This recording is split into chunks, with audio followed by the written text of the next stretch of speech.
Let's get the latest on the US election. And the state of Nevada, home to Las Vegas, has finally been called for Donald Trump.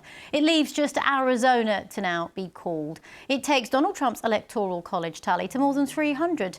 Well, the president-elect has begun naming some of his top team. He's announced that Summerall Wiles will become the White House Chief of Staff. That's one of the most powerful jobs in American politics. Well, she was an architect of this year's campaign. She'll become the first woman to hold the role. And Mr. Trump's described her as tough, smart and innovative. Well, her political career dates back to Ronald Reagan's campaign in 1980. She's since helped elect dozens of prominent Republicans, including the governor of Florida, Ron DeSantis. Well, Summerall Wiles met Donald Trump during the 2015 Republican primary in Florida. She ended up being the co-chair of his campaign there in 2016, a state, of course, which he won over Hillary Clinton. Well, in his victory speech earlier in the week, the president-elect described Summerall Wiles as the Ice Maiden and one of the most feared political operatives in the US. Well, as Donald Trump plans his presidency from the heavily protected Mar-a-Lago resort in Florida, where he lives, the man he'll replace has spoken of the need for a peaceful transition. But Joe Biden issued a statement yesterday from the Rose Garden of the White House. Well, our North America correspondent has the latest updates. For months, he warned another Trump presidency would be a threat to democracy. Now, U.S. President Joe Biden left reassuring the American people. I will do my duty as president. I'll fulfill my oath, and I will honor the Constitution. On January 20th, we'll have a peaceful transfer of power here in America. A transfer of power that could be very beneficial to Vladimir Putin. Congratulating Mr. Trump on Thursday, saying he was ready to talk. What he said publicly about wanting to improve relations with Russia and resolve the Ukraine conflict, I think that at least deserves attention. Hoping, of course, Mr. Trump will end the war on terms beneficial to him. A deeply concerning possibility for the rest of Europe, and especially Vladimir Zelensky. Currently, right now, I believe that President Trump really wants a quick decision. Yes, he wants that. It doesn't mean that it will happen this way.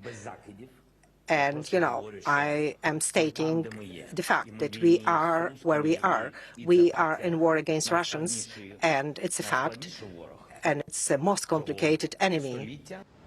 At a summit in Hungary, European leaders discussing the new reality. Fears U.S. military aid to Kyiv will disappear under Mr. Trump. But for now, all the president-elect has done is appoint a new chief of staff. The Ice Maiden, we call her the Ice Maiden. Longtime campaign manager Summerall Wiles, the first of many political appointments that will be closely watched at home and abroad.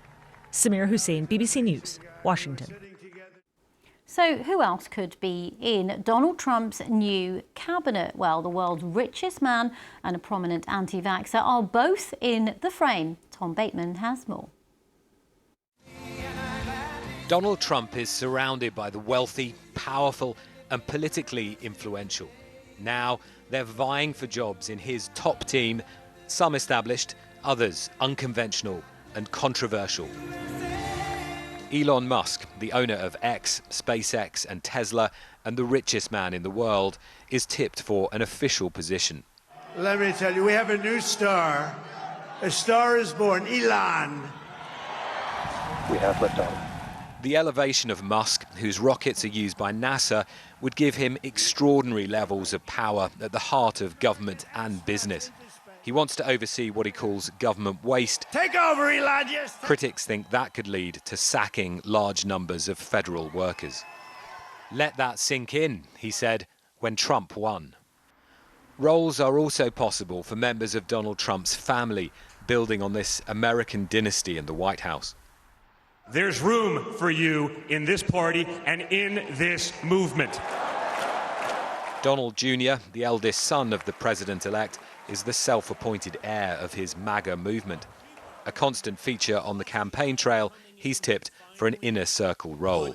Common sense first. He was a vocal part of the attempt to cast doubt on witnesses that eventually saw his father convicted for 34 felony counts of falsifying business records. Set for a role possibly overseeing public health is Robert F. Kennedy Jr. We have to overthrow the entrenched elites.